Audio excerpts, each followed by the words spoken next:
His first flight around our solar system. Here's a picture of Mars. By the way, this is not a professional tape. As you can see, these pictures are in a picture album, and I've just got my camcorder out, and Wendell and I are flipping through the pictures. So this is not a produced tape for you to look at. So it'll probably never be on the market, but at least you get a chance to see some of these pictures. This is Mars just from a different direction with the sun very bright on it. Now, here is Mars, but here's one of these satellites. It's in orbit around Mars, made on Earth, unannounced, and is in orbit. This is the spring of 1976, and this device is in orbit around Mars. I don't know exactly who made it or who put it up there. Here's another one. This is Mars again, and here's the light panels, solar panels, and the satellite equipment in orbit around Mars again. This is a different one. This is a dust storm on Mars. Billy wanted to get close and try to take pictures of artifacts. You've all heard about some of the Sedona Plaza on Mars, about the face on Mars that Richard Hoagland and other people have been looking into. Billy published a paper back in the 70s talking about that. There was a race of people lived on Mars. They had a terrible catastrophe about 186,000 years back. At the time, there was about 40 million people killed on Mars, and they're all gone now, of course. So there were societies there, and we will find quite a few remains of their civilization once we get up there. Here he's on board one of their large motherships. This is the side or the edge of a saucer that was parked inside as he was walking by it. Here's Jupiter. Here's the mothership in orbit. They're flying into it to go aboard. It was 17 miles high and about 10 miles in diameter. He spent 3 days on it. They went to different places in our galaxy to show him around. This was the craft that was right in front of them as they were flying into it. He took a picture of that one.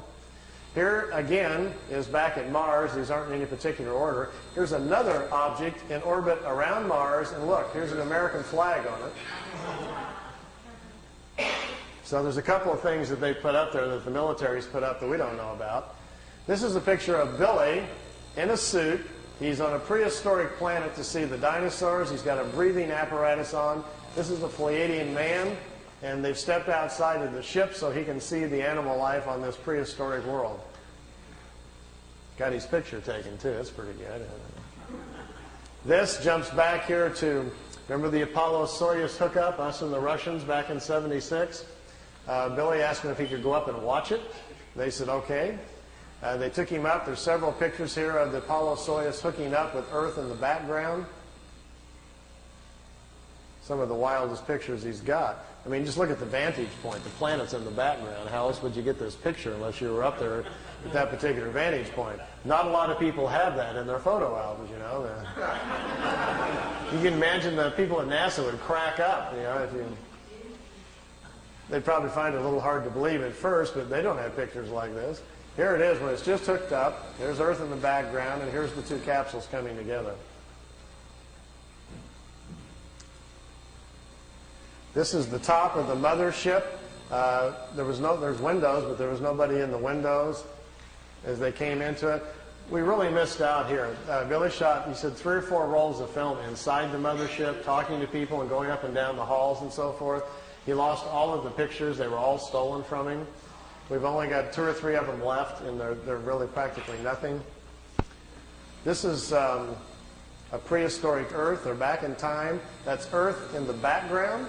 That's a moon in front of Earth, and he's looking over the surface of another moon. At that point, they told him there were 2 moons in orbit around planet Earth.